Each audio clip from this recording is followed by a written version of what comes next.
Coming up on Fernand's live show Extra. We really didn't go out of our way intentionally to not create a key logo mark. It felt like a good time to use a typeface that was actually from the era when Pietra Mede and Melin Ockerman turned up. They actually adjusted the brightness of the back colors in order for that to create some contrast with the whole. Hello live TV lovers, welcome to Fernand's live show Extra. Yes, that's right, it's a sidecar to Fernand's live show, taking an extended look and an extended chat at the people that make the show happen. And if you hadn't guessed yet, or if you're watching online, you can see behind me, this is all about the Eurovision Song Contest 2024. And it gives me great pleasure to present my chat with the Design Director of this year's contest, Sidney Lim. So the Eurovision Song Contest is of course more than just a song contest, it's a vibrant television program. In fact, the design of the contest, or the theme art, is as crucial as the show itself. Sidney Lim is a mighty talented designer, working across multiple companies across the world, from Wolf Ollins in London and Collins in San Francisco, and his work has been recognised by many major industry awards. From design company Bold Scandinavia, he teamed up with Uncut and SVT to design this year's incredibly vibrant theme art. In this episode, you'll find out why they took a different approach to this year's theme art, what they had to do with Pietra and Marlin's very bright outfits in semi-final 1, the significance of a certain typeface, and what that has to do with ABBA, and how the insight of a true Eurovision fan can have an impact on the show's look and feel. So, sit back and enjoy the extended chat with the Design Director of Eurovision Song Contest 2024, Sidney Lim. You're listening to Fernand's live show Extra, going behind the scenes of live TV. Hey Sidney, thanks so much for joining me on this chat. It's great to talk about Eurovision and of course all things design. Thank you for having me here. Really looking forward to chatting about all things Eurovision 2024. Alright, so let's get straight into it. So, let's go back to the pitching process and the design working process. How was that like working with Uncut and SVT, and what things did you have to create for the pitch? So pitching and designing and working on the whole thing was super fun because from the get-go, SVT already had like a good idea that I think the main steer throughout the pitch was really that they wanted a systems first sort of approach to the identity where whatever we came up with had to work seamlessly across the usual brand stuff, but also in the show, on the stage, as TV graphics. So that really sort of steered all the creative work and led the approach for what we eventually did.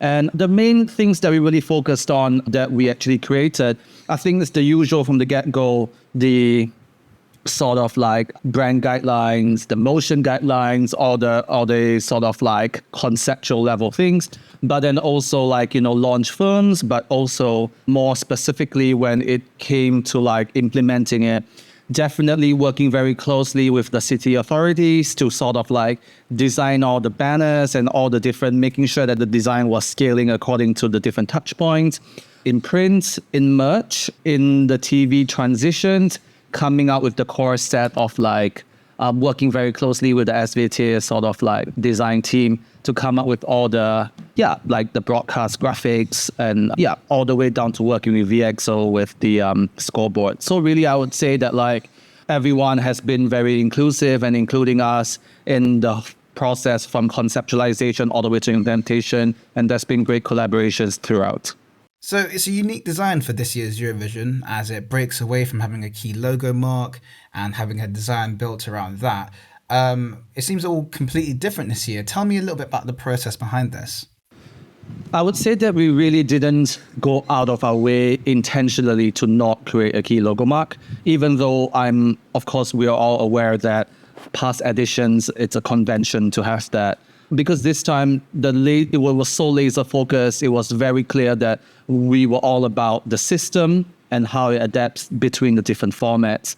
So we put all our efforts into creating this Eurovision Lights graphic that, as some have noted, it's easily, the colors change easily, the size of it changes easily. You could sort of like retoggle the gradients and everything in order to fit the format. It can go super wide, it can go super narrow. And I think that really sort of like plays really well when you have like super wide stages, but also super narrow banners, things like that. So yeah, I think that's just eventually where everything landed, that like we ended up with a graphic that wasn't exactly a symbol of sort. But I think the final result sort of like forges a slightly new path. And yeah, I think we're really proud of the result. Now, actually, one thing I quite like is how the design feels responsive and modular, how it fits on, or how it appears to have a custom fit on different platforms and mediums, but it also seems like there's a bit of thought behind it as well. Amongst all the flowing color, you've got some real interesting and iconic geometric typefaces, Avant-Garde and ES Build, which give it a unique minimalist flavor in a way. There's a bit of a retro nod. Tell me a bit about this. Typography was a really interesting one for us to tackle. Personally, as a designer, I feel like in today's day and age, we are sort of like sport for choice, where there's so many good typefaces on so many good type foundries these days. But I think we wanted to go in a slightly more conceptual route. And we know that we wanted to pay homage to the 70s because, of course, with 2024 being the 50th anniversary of ABBA's win for Sweden in 1974, it felt like a good time to use a typeface that was actually from the era, and ITC Avant-Garde with how classic it looks, but also with how geometric it is, that really fits really well with the core Eurovision Lights graphic. So that's where we landed. With that said, of course, ITC Avant-Garde isn't the most legible, especially when it comes to body copy, when it comes to sort of like being used in sentence case, because the E's are super wide and the round forms and some things are super narrow. Yeah, it's just not, it doesn't make for the easiest of reading, especially when you see it in scoreboards and stuff like that. So we then used ES Build from Extra Set Foundry, and I thought that it has such a good, it mirrors ITC Avant-Garde really well with how geometric it is. It's a little bit groovy also, but it just has like increased sort of legibility, and so that's where we landed. Absolutely. Fantastic. Now, one of the key pinnacle things about Eurovision, of course, is the scoreboard. And this year, it's refreshed. It keeps a classic look, but it feels refreshed. It feels a bit newer this year. And it also involved the stage and arena in a whole new way, which almost kind of paid tribute to older contests where the scoreboard was part of the stage design and, viewed through the camera. But of course, this year it's digitally through the LED screens. Did your pitch and your initial offering include this? And what sparked this innovatively retro idea? Yeah, it was really fun to really incorporate the scoreboard design into the stage this year. The stage design was all Frederick Stormby and Florian Wilder, in the sense that when we started on the journey of creating the identity and the brand design, the stage was already designed. We already knew what we were working with. And so, yeah, I think that really sort of opened a lot of doors and helped us consider the stage very early on when we were tackling what the key graphics should be.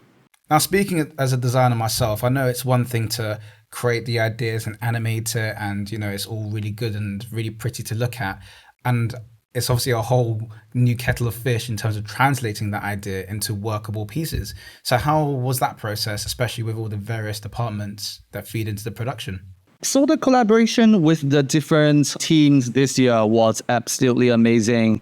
Really could have done it without the tightly knit sort of team that we have all come together to build. So yeah, I would say that even though we came up first with the concept and what the key graphic was going to be, we worked extremely closely with SVT's sort of graphic team in order to really troubleshoot and make sure that whatever we conceptualized at a very early stage was actually practically possible or within the conventions of TV broadcasting rules. And I think the same can be said about the scoreboard. We would do an initial sketch and then hand it over to VXO, who would then, of course, with their expertise, make sure that it is up to par with what viewers would expect.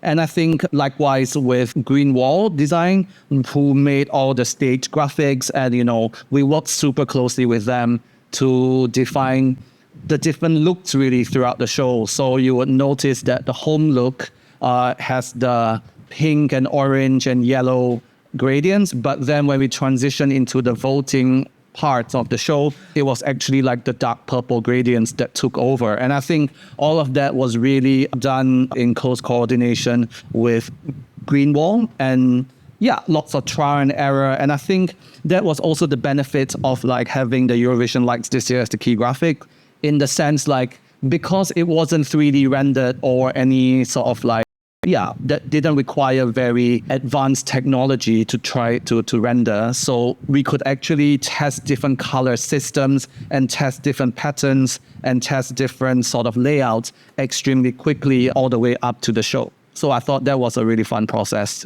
Now, I know you're a Eurovision fan as well. What were your highlights of working on this project?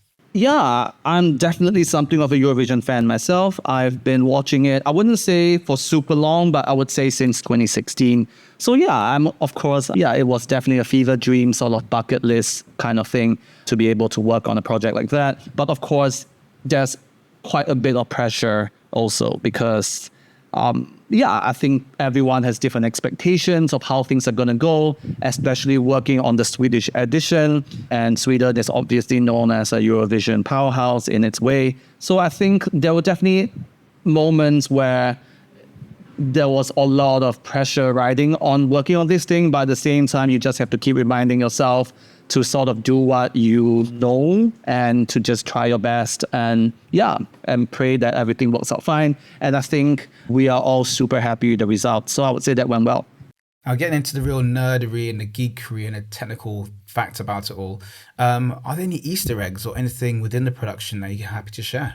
I think, I don't know if people have noticed this, but when we were adapting the Eurovision Lights graphics into the country colors, because there are so many countries with red, white, and blue. For example, France, but also you have Croatia, and then you have Norway, and then you have Iceland. I think what we really tried to do was to really weigh the balance of the red and the white and the blues so that they're all slightly different.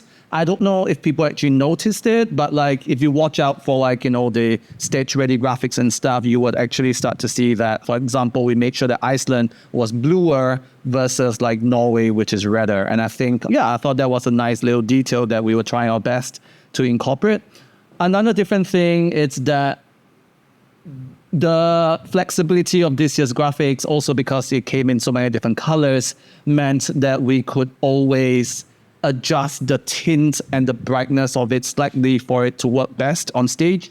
And I think that I heard, at least from the stage team, that when Pietra Mede and Melin Ockerman turned up for semi-final one, if I'm not wrong, in the pink and orange outfits, they then had to I think they actually adjusted the brightness of the back colors of the pink and orange and yellow gradients of the home look in order for that to create some contrast with the whole. So I thought that was also a nice little kind of tidbit that I got from this year's contest.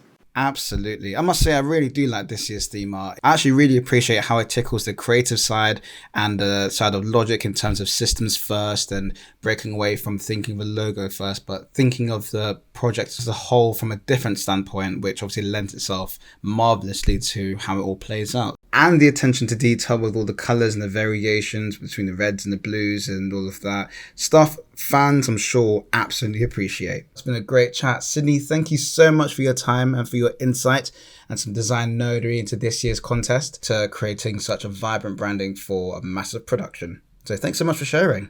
Really appreciate you having me on here today to talk about the work that we have done. And I hope I provided some interesting insights into the work that could be fun for everyone out there listening to know. Yeah. Thanks once again and bye. You're listening to Fernand's live show extra, going behind the scenes of live TV. So that's your lot. That's my extended chat with this year's Design Director of the Eurovision Song Contest 2024, Sidney Lim. And a very insightful chat as well. Who knew that gradients would actually stand out and become such a key thing in the world of design? And I'm sure there's a lot more appreciation for certain fonts that most people will scramble to download. And perhaps most interestingly, how taking a creative risk and shaking things up can provide a memorable contest for years to come. If you enjoyed this episode, please ensure you hit like, subscribe to Fernand's Live Show on Instagram, TikTok, and of course YouTube, and check out all my previous content where I take a look at some of the biggest shows on the planet.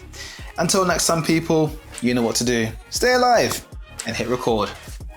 Peace.